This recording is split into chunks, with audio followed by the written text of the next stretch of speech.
Pali literature from the 5th century BC gives us a conversation between Mahajanak and the sea goddess Manimekhala, as recorded in Mahajanak Jatak, while the former was swimming for his life after a shipwreck. What are you beating your hands in this vast ocean for? Depending upon whom are you making this effort? O goddess, it is my firm belief that in life one should exert as far as possible, and therefore, even though the shore is not visible, I am continuing my effort to reach it. This conversation between the shipwrecked Mahajanak and the sea goddess is an indication of the courage of the ancient Indian sailor, steadfast in his efforts to reach the distant other shore. Truly, the age of the merchant explorer had begun. Soon maritime routes between India and China were established. The stopover was Funan, the first Indianized state on the mainland of Southeast Asia. Characterized as the pre-Angkor period, that is from the beginning of the 1st to the end of the 8th century, the Khmers of Cambodia share the history of Funan. The story of the birth of Cambodia is of a Brahmin from India who fell in love with a Naga king's daughter. They married, and the king drank the waters that covered the land, built a capital, and gave the country to them as a wedding present. Pre-Angkor temples have not survived, but sculpture from the period show us the artistic maturity of the Khmers. The triad from Prasad Nomda, Rama, Vishnu, Balarama, an early Vaishnavite statue of Vajimukh, a four-armed Vishnu, Harihara, a synthesis of Vishnu and Shiv, Devi, torso of Durga Mahishasuramardini, a standing Durga, two images of Avalokiteshvara. In the pre-Angkor period, the allegiance to a sovereign state or universal king was not a reality. Lords and rulers worshipped their own gods and loyalties changed. In 802, this was transformed forever. A state was born. Jayavarman II, who appeared towards 790 from an area under the dominance of Java, united a number of different principalities and was consecrated as the universal monarch on Nom Kulen, a hill northeast of the future site of Angkor, deep in the sacred heights of Kulen, in a place referred to as Mahendra Parvet. Mahendra Parvet was the great mountain of Indra. In Indian theology, Indra was the king of gods in heaven, just as Jayavarman II was the king of all kings on earth. The ceremony took place under the direction of Cambodian Brahmins of the Shaivite sect. Henceforth, the king and his kingdom would be under the protection of Shiv, living on the mountain. At Kulen, we can still see the omnipresent Shiv represented in his most powerful symbol, the Shivling. In a grand concept, the waters of this rivulet flow over numerous Shivlings, a figure of Vishnu, cascade down a waterfall, flow into the Siam Reap River, to help fill the Tonle Sap Lake, a progression of sacred water into the Mekong River, and finally to the oceans, symbolically then blessing the earth. Today at Kulen, the tradition of seeking blessings from Shiv still continues, and the waters still flow on its long journey to the oceans at Sahastra Shivling. While the religious foundations of the Angkor monarchy is attributed to Jayavarman II, it was under his second successor, Indravarman, that the great religious foundations typical of the centralized Angkor state began to appear. The Khmer capital was now Rolu, 15 kilometers southeast of Angkor. Known as Harihara, a synthesis of Shiv and Vishnu, the temples of Rolu dating from the late 9th century are the earliest extant sites of the Angkor period that are open to the public.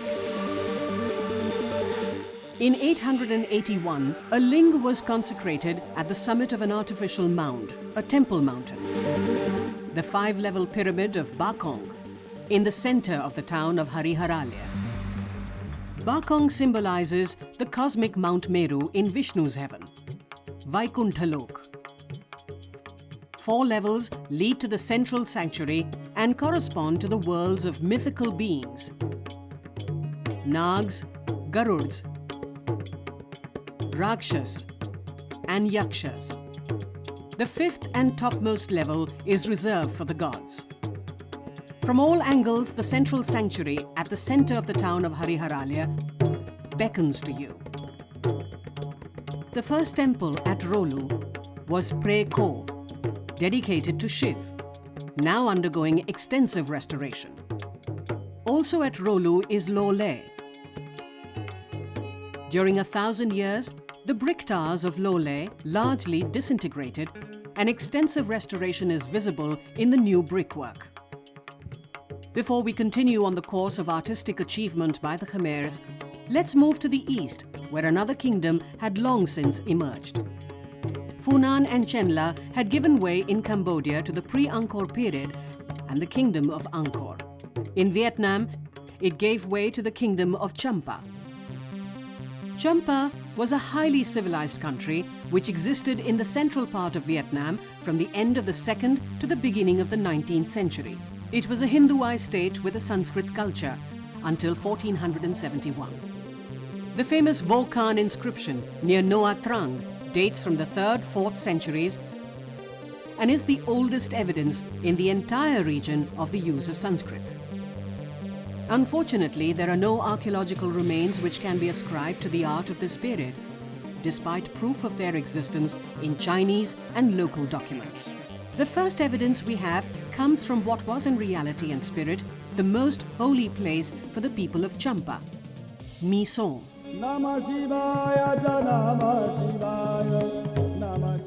Bhadravarman, the first king of Champa, established the first Shivling in Southeast Asia at My Son in the late 4th century. The entire complex at one time consisted of more than 70 temples, of which about 20 survive. My Son has a unique place in the archaeological history of Southeast Asia. There is no other place where temple construction and rebuilding have taken place for over 700 years. Some would say for 1,000 years. Temples were built here with perishable material from the 4th to the early 7th centuries, and with bricks and more durable materials from the 7th to the 13th centuries. Regarded as the most outstanding monument of My Son, the 24-meter-high A1 unfortunately was destroyed by bombs in 1969. The B5 tower, a storeroom or koshagraha with its curved boat-shaped roof, is one of My Son's most noted structures and is from the A1 style. The C1 tower is a sanctuary.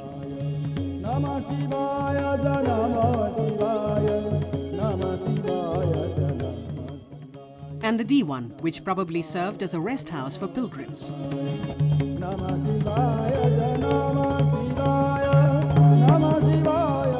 A small museum at My Son gives us another point of entry to the skill of the craftsmen of Champa.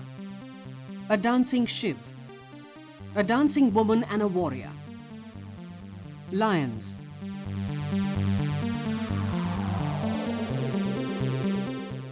a headless figure gets us ready for the vast theft and looting that has denied us the full might of the art of Vietnam and Cambodia.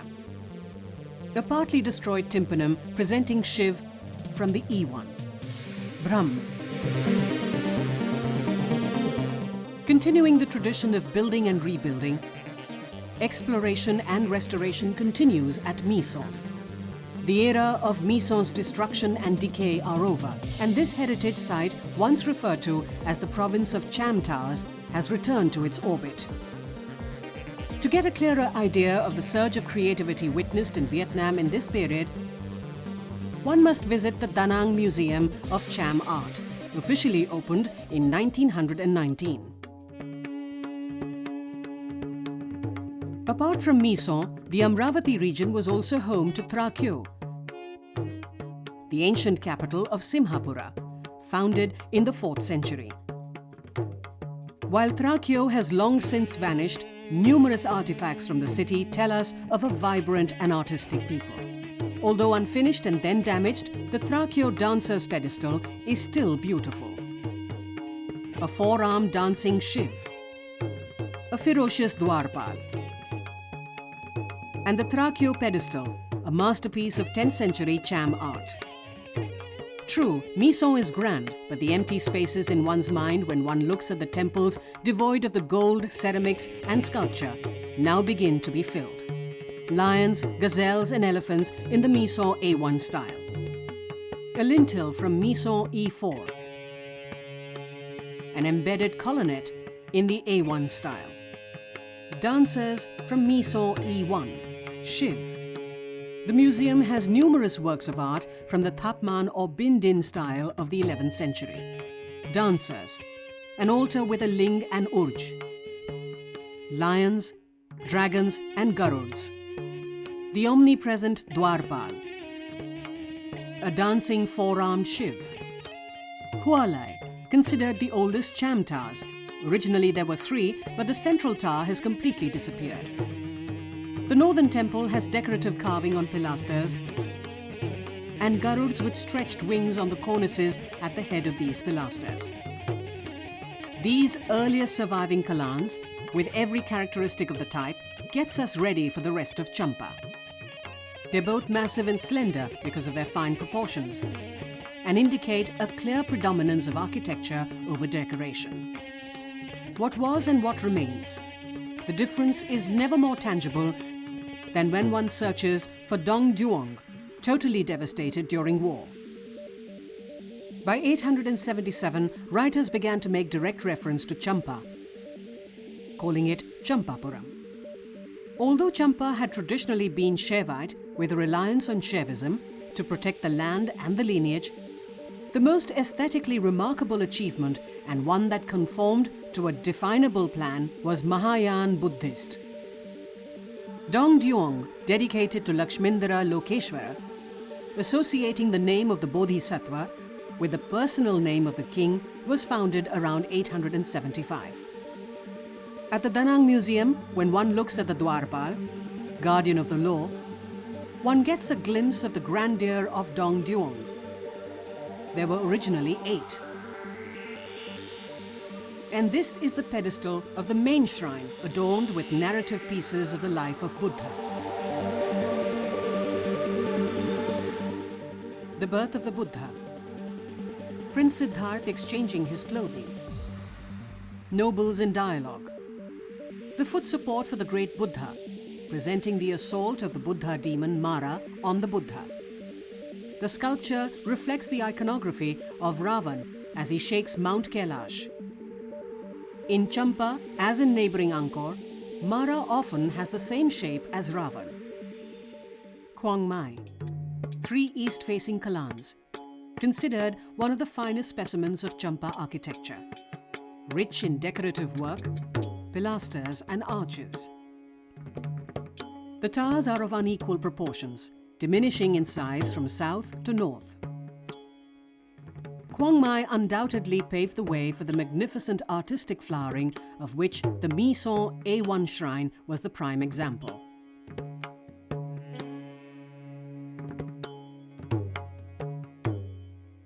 The Chindan complex, with its 3 towers, has grown in importance over the years with the discovery of artifacts and sculpture during excavations at the site. An on-site museum has several of these pieces. Uma Maheshwar, Brahm, corner pieces, decorative elements, and the top section of the central temple.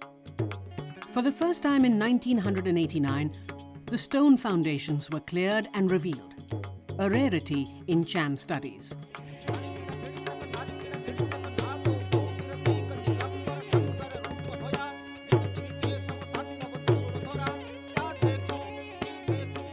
The Namthap belongs to the transition period between the Miso A1 and the Bindin styles.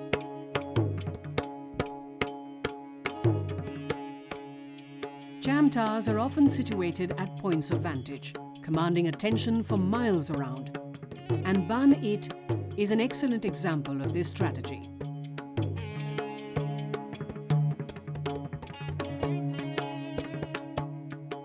The finest example of the Bindin style, the group now consists of 4 buildings.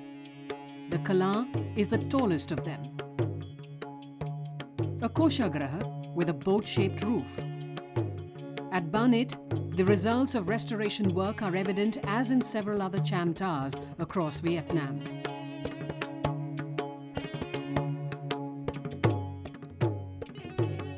Thap Doi, the double tower, which now stands in a city, has two kalans, ascending tiered brickwork, arches, and garuds on the cornices.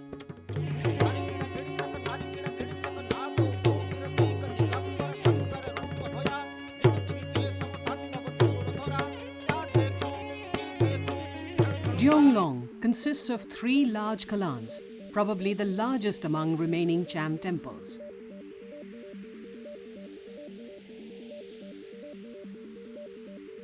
The pilasters on the arches give us a faint idea of how grand these towers once looked.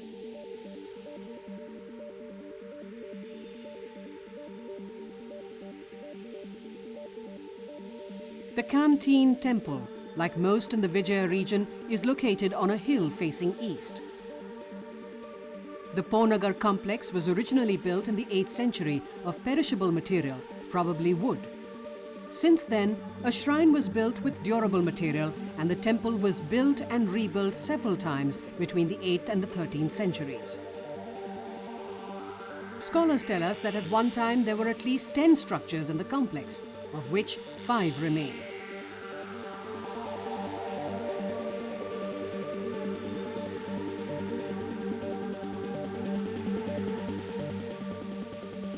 Columns located at the foot of the hill are the oldest structures of the temple. Originally, they supported a wooden boat-shaped mandap.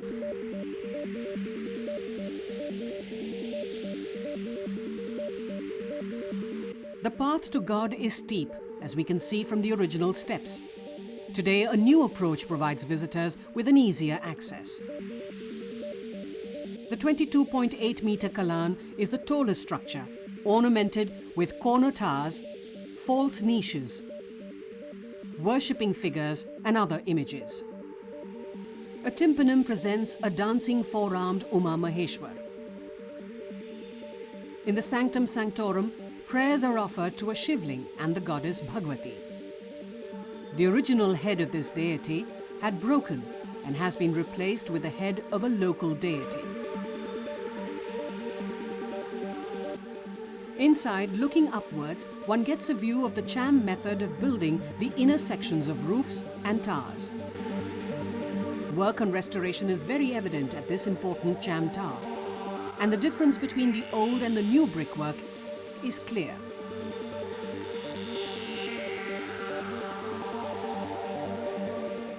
The Po Klong Garai complex, built in the 13th century during the reign of Jayasimhavarman III, has a Kalan, Koshagraha and a gate tower.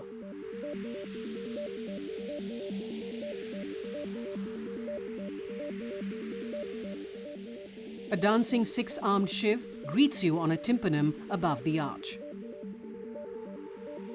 Rishis and worshipping figures adorn the structure's roofs.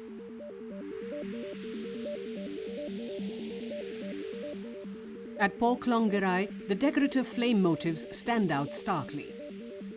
Inside the shrine, there is a Mukhalinga with the face of the king or god. Close by is a Nandin. Offerings are made to both by worshippers, especially during important festivals.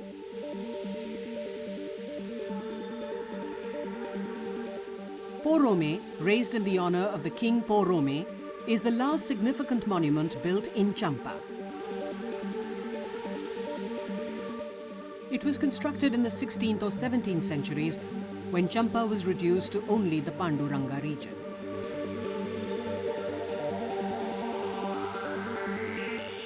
As in Po Klong Garai, we see on the temple false niches and corner towers. In the shrine, there is a unique image of an 8-armed Porome on a linga, an incarnation of Shiv. And as always, there is a Nandin nearby.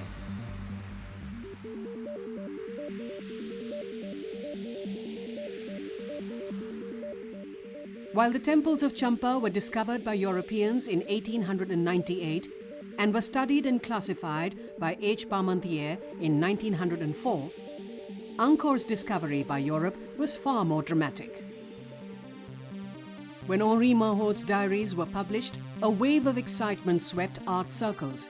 And when the Mekong Exploration Commission reached Angkor in 1866, the artist Louis Delaporte gave the world several sketches of his wonder and awe.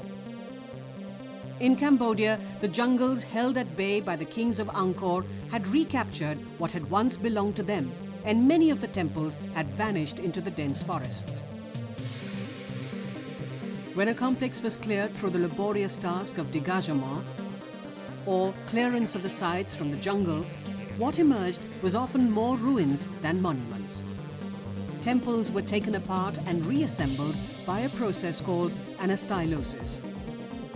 The method of recording, dismantling, and reconstructing whole monuments. But let us continue our journey from Rolu. Prasad Kravan is an example of reconstruction. It was given new foundations, interior walls, drains, and much of the external brickwork was replaced with carefully made reproductions. The five-tower temple is unassuming, but contains some remarkable brick sculptures on its interior walls. In the central tower on the left, a four-armed Vishnu takes 3 steps to span the universe and to assure the gods of the possession of the world. On the right, Vishnu on the shoulders of Garud.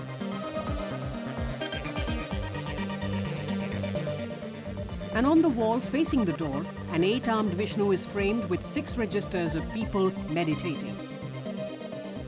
In the north tower, Lakshmi, consort of Vishnu, is flanked by worshippers.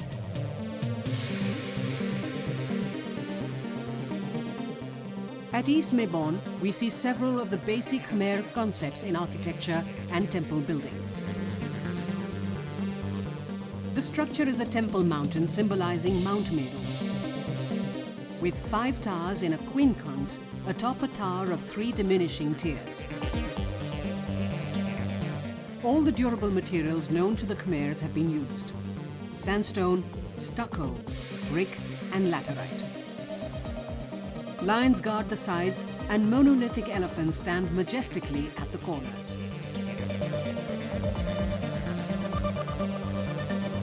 The enchanting temple of Banteay Srei, the citadel of women, was built by a Brahmin of royal descent who was spiritual teacher to Suryaverman V.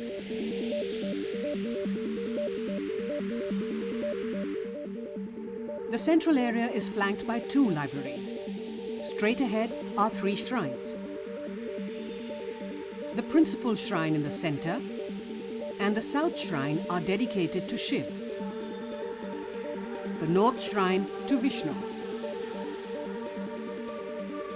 The temple was discovered in 1914 and was completely restored by the process of anastylosis.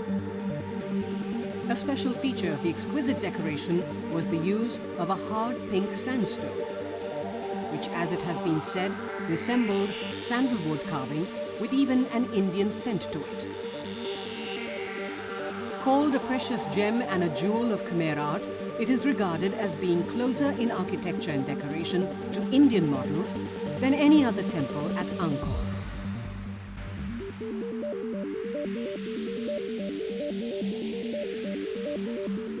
The principal guardians of Banteay Srei, in the form of animals and mythological figures, are perhaps those of the greatest character at Angkor. 4 of them can be seen in the National Museum of Cambodia.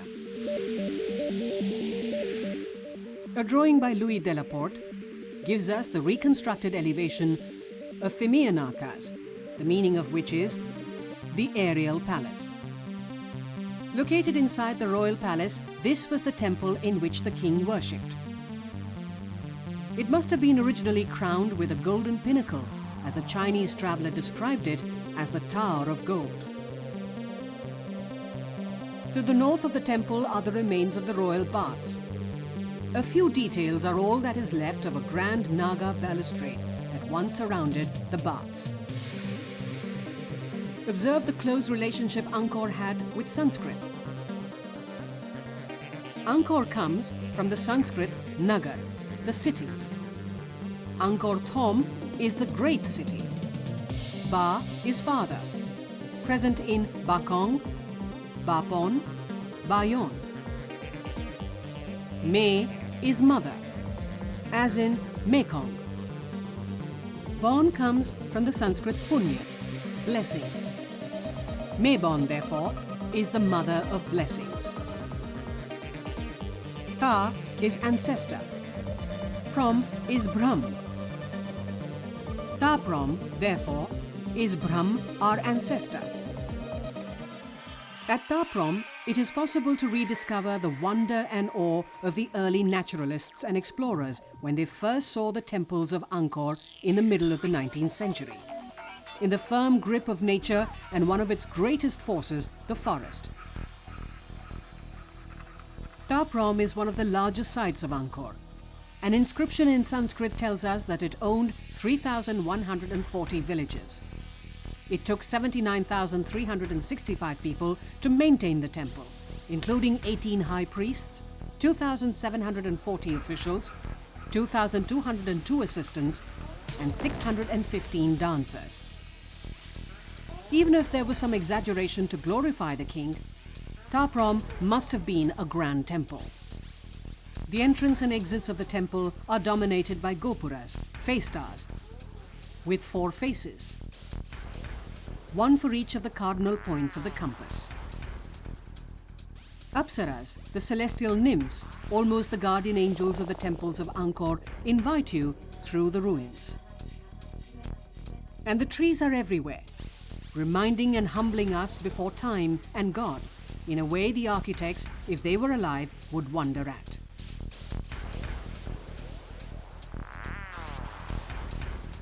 Nyakpin, the coil serpent, is located in the northern Barai, which once was a huge body of water. In those days, it could be reached only by boat. The central pond is a replica of Lake Anavatapta in the Himalayas, said to be situated at the top of the universe. A small circular island with 7 laterite levels leads to a shrine dedicated to Avalokiteshvara. The bodies of 2 nags encircle the base of the island.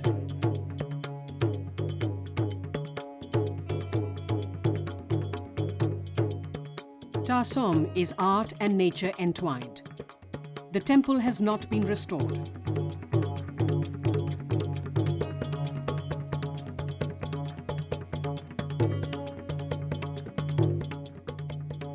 Cruciform gopuras on the east and west are carved with 4 faces. One of them has a lovely smile, beautiful even by Angkor's demanding standards.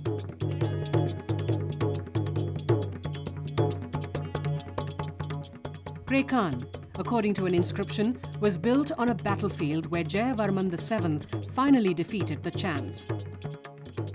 The temple's name indicates that it was a city of the sacred sword. Here too the trees have advanced, claiming their land back. In this 56-hectare Buddhist complex, built as a monastery and a center of learning, the syncretic nature of Khmer religious practices reveals itself. The central complex is Buddhist. The northern sector is dedicated to Shiv and the western to Vishnu. The southern area is a place for ancestor worship. Garuds serve as the mythical guardians. Recently cleared from the forest is the Dharamshala, which could have also been a place that housed the sacred flame. The Hall of Dancers is a large and airy structure. It derives its name from the dancing apsaras on the lintels. An unusual 2-story pavilion reminiscent of Western architecture. Legend has it that it once housed the Khmer King, or sacred sword, which preceded the king in state processions. Within the central shrine is a 16th century stupa, which replaced a statue of Lokeshwara, the Bodhisattva. A Vaishnavite votive monument found at Khmer King serves as a kind of catalogue of the iconography of the deity. It has a total of 1,020 miniature figures. And this Buddha, protected by Nag, was also found at Khmer King.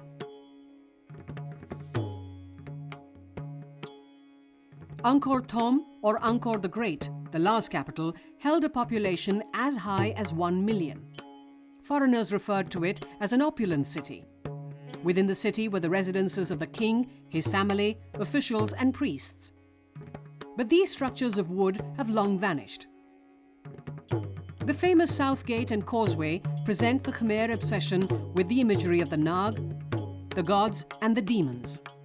54 figures on each side. The gods on the left and the demons on the right. 5 gopuras mark the 5 entrances to the city. You have to pass beneath the magnificent face stars, 23 meters high, crowned with 4 heads, each facing a cardinal point of the compass.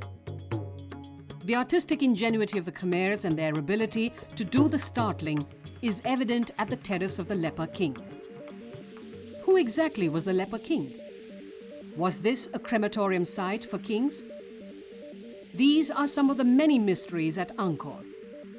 But today he sits on the terrace looking out at what was once a great city.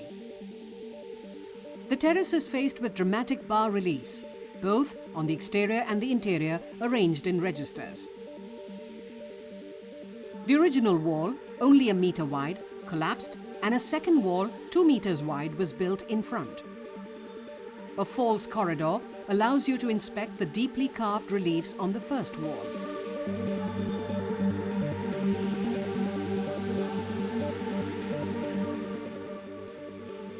Close by is the Terrace of the Elephants. The south stairway of the terrace is framed with 3-headed elephants gathering lotus flowers. The main attraction is the facade, decorated with almost life-size elephants with their riders and princes, fighting or hunting. The elephants, almost life-size, are magnificent, and the whole effect has an indescribable splendor. Writing about the Bayon, a Chinese emissary said, "At the center of the kingdom rises a golden tower, flanked by more than 20 lesser towers and several hundred stone chambers. These are the monuments which have caused merchants to speak so often of Cambodia, the rich and the noble." The Bayon remains one of the most enigmatic temples of the Angkor group. At the exact geographical center of Angkor Thom, it was built on an earlier monument. It was not built at one time, and it underwent a series of changes.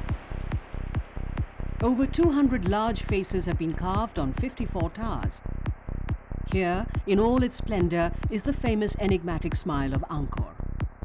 Scholars are divided on who the faces represent: the Bodhisattva Avalokiteshvara, or the King Suryaverman VII, signifying his omnipotence. Omnipotent and omnipresent they are. Wherever you look, ahead, behind, to the sides, or lift up your eyes, and a face greets you. Infinitely benevolent and wise, one with time through the centuries, changing with the light and the shadows. This statue of the Buddha occupied the temple's main sanctuary and was discovered in 1933 during excavations at a depth of 45 feet. The Bayon's bas-reliefs are also remarkable. Scenes from daily life in the kingdom, a dogfight, market scenes, a woman selling fish, a cockfight, a woman writhing in pain, probably during childbirth, the king presiding at an entertainment, fencers, acrobats, jugglers, wrestlers, the construction of a Vaishnavite temple.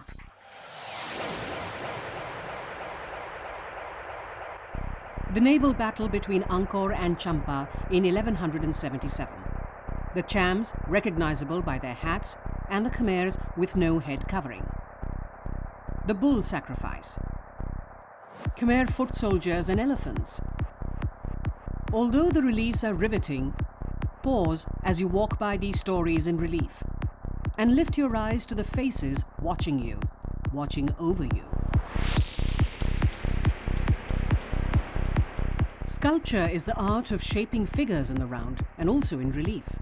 But to see the best of Angkor in the round, one has to visit museums. The National Museum of Cambodia is itself a work of art. Here and in other museums around the world, a treasure lies waiting. Sculpture created with an incandescence few can equal.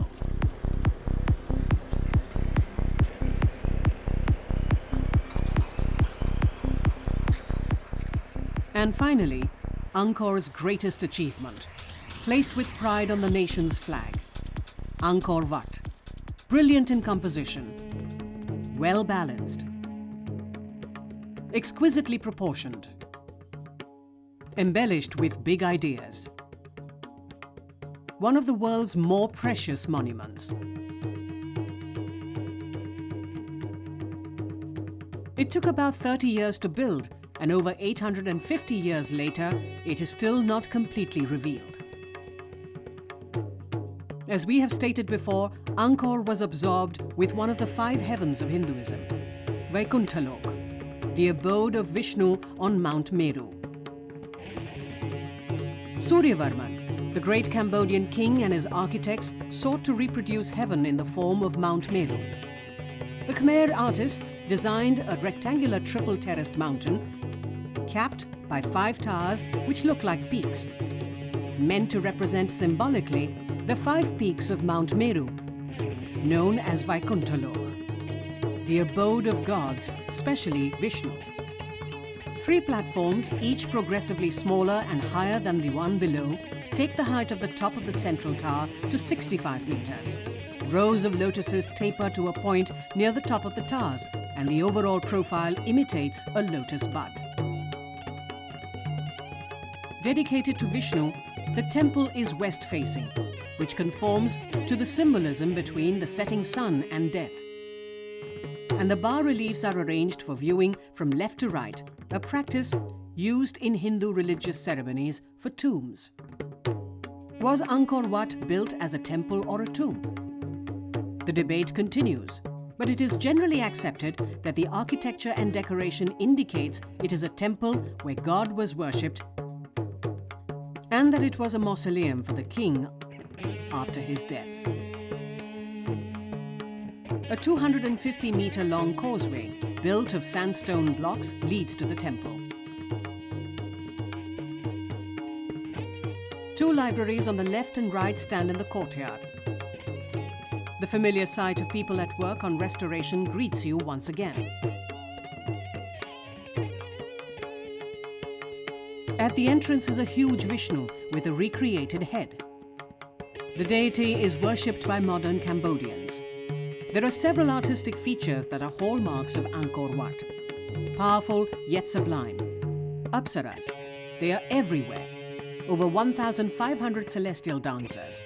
They welcome you to the galleries, gaze at you from corners and niches. With spiritual grace, they hover everywhere.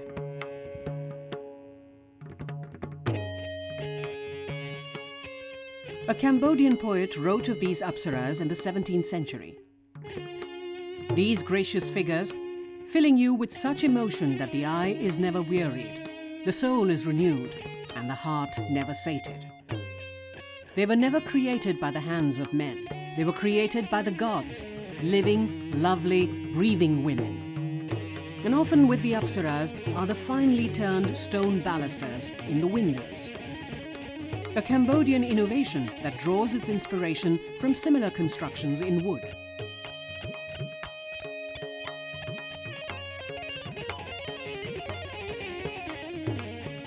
Other characteristic features are the use of pediments above a lintel located over a portico or door, often featuring divinities in a narrative scene.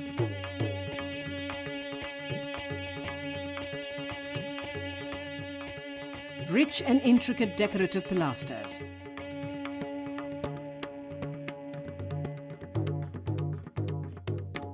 Lions guard the stairways and the entrances.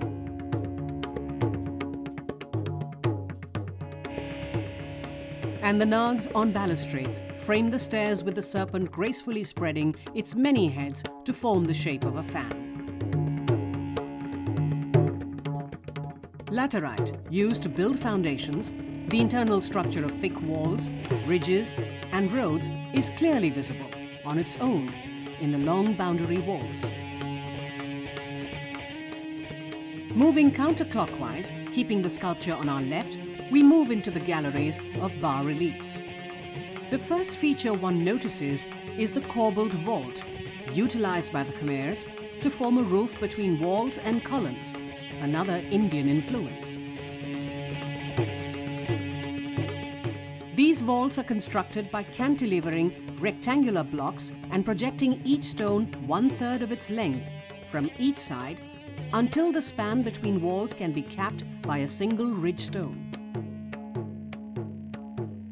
The Battle of Kurukshetra, the principal subject from the great Indian epic, the Mahabharata, presenting the last battle between the Kauravas and the Pandavas.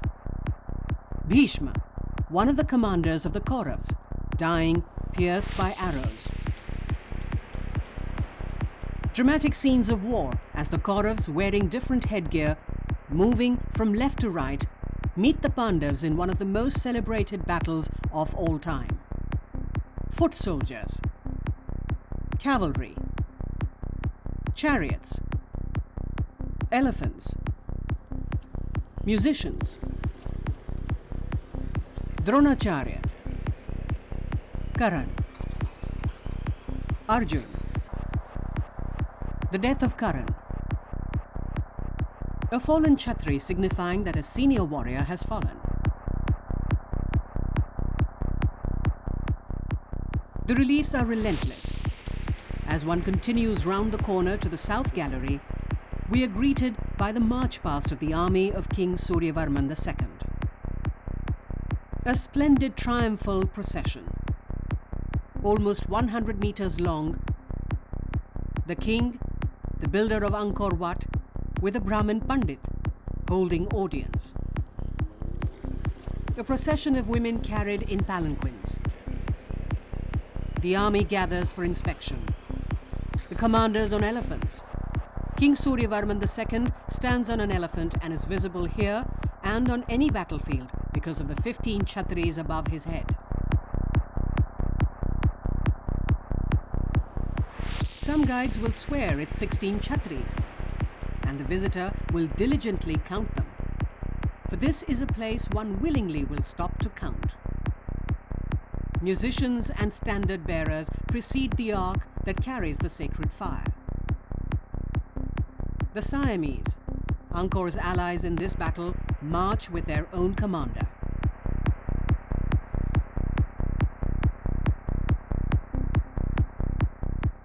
A few meters away, also on the south side, one is confronted with the trials and tribulations, the suffering and joy of the judgment of Yam. Angkor's version of the 32 hells and the 37 heavens.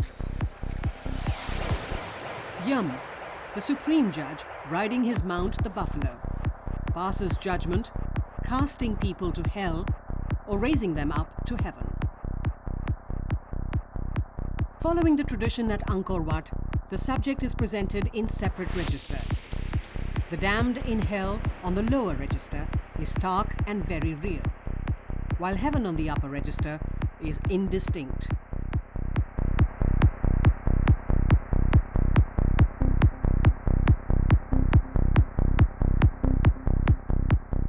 We turn now to the east, to the most famous relief at Angkor Wat, the churning of the ocean of milk.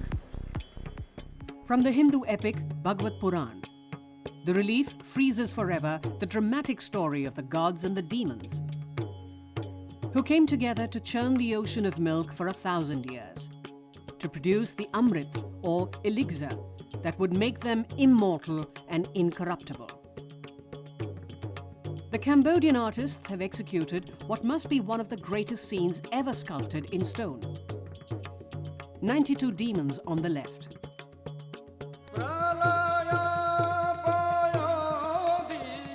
Ravan is the anchor for the demons.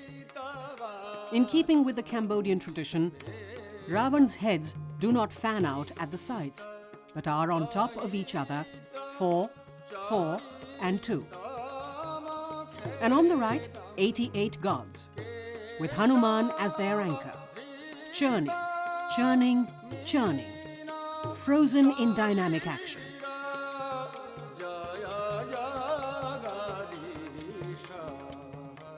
And in the center, Vishnu in his human form, and also in his incarnation or avatar as the tortoise Kurma, who supports the pivot Mount Mandar. And at waist height, the serpent Vasuki, serving as the rope. At each end, soldiers and charioteers stand by, waiting to carry away the participants once the churning is completed. The relief is in 3 registers. Below, the creatures of the ocean, many of them cut into pieces because of the churning. And above, Apsaras rising from the process and the Amrit. The corner pavilions at Angkor Wat also have remarkable reliefs. This scene taken from the Harivansh, or the Vishnu Puran, shows Krishna bringing back Mount Mani Parvat, which was taken by force from the demon Narak. Krishna's army and attendants are shown on different registers, according to the conventional perspective.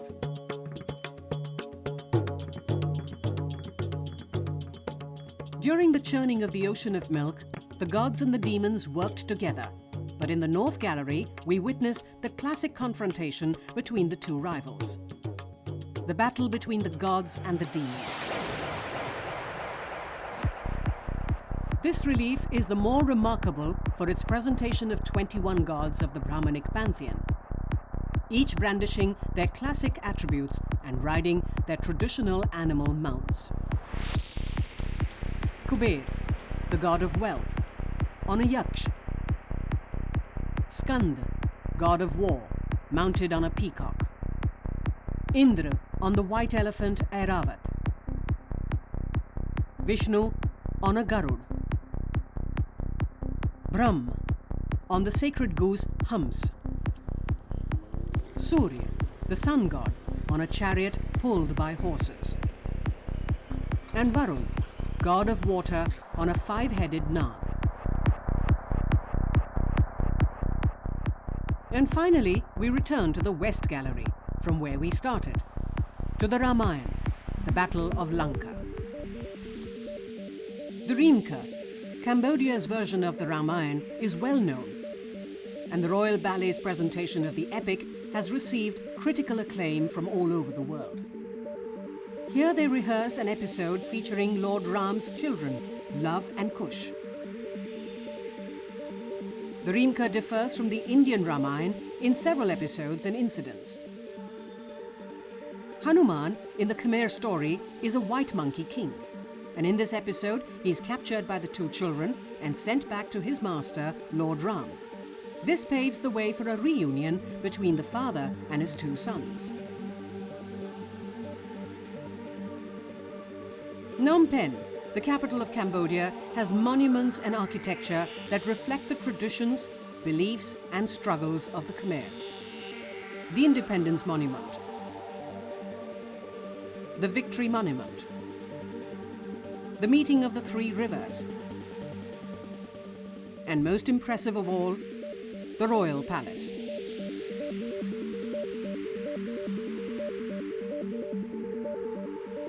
In the Royal Palace, once again, we receive the Cambodian Ramayana on a mural.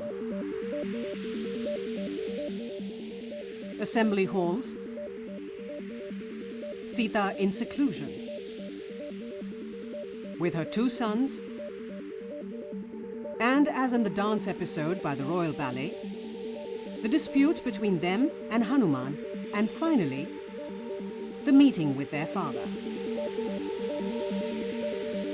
Scenes of war are presented, but the best of these are the bas-reliefs at Angkor Wat. The brutality of war juxtaposed by the graceful rendition of the agile and brave army of monkeys.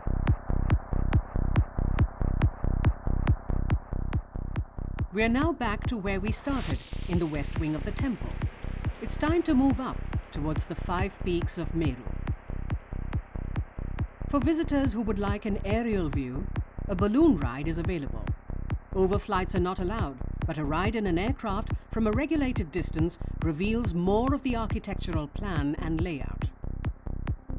As one moves from the first to the second level, and finally to the third level, the grand concept of Angkor Wat is gradually revealed. It is a monument that has utilized the art of restrained disclosure most excellently. Covered cruciform galleries provide the link between the first and the second levels. The Gallery of 1,000 Buddhas dates from the Middle Period, when the prestige of Angkor Wat spread across Buddhist Asia. Only a few of the 1,000 images remain, but more can be seen in museums like these 2 adorned Buddhas, one in wood and the other in bronze from Angkor Wat. And these 2 in the Angkor Wat style, adorned Buddhas protected by Nag. The majority of Angkor's 41 inscriptions dating from the Middle Period are found here.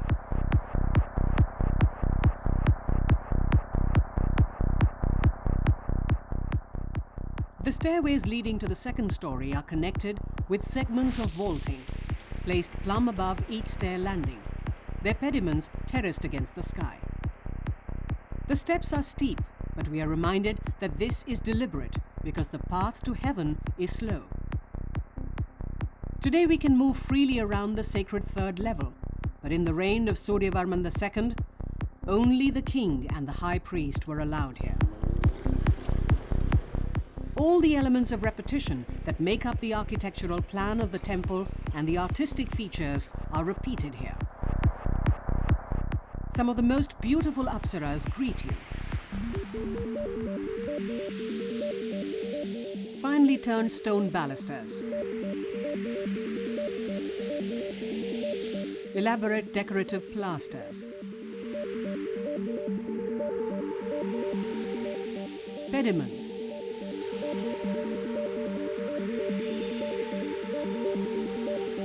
Gallery roofs meet at the corner with remarkable harmony and artistry. The central sanctuary once sheltered a statue of Vishnu. Today it is possible to make an offering to a modern image of the Buddha. And as we leave this spectacular mass of stone, nectar in stone, that makes Angkor Wat the largest religious monument ever constructed, we realize that we have experienced the glory of the Khmers, their king Suryavarman II, and the glory of Vishnu, the deity they dedicated the temple to. It is apt to quote the Nobel laureate Rabindranath Tagore as one leaves Angkor Wat.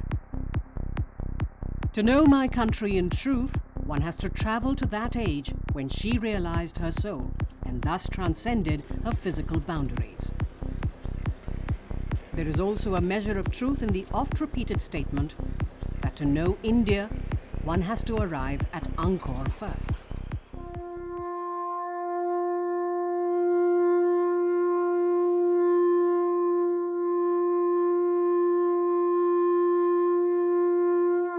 Jatatya vigala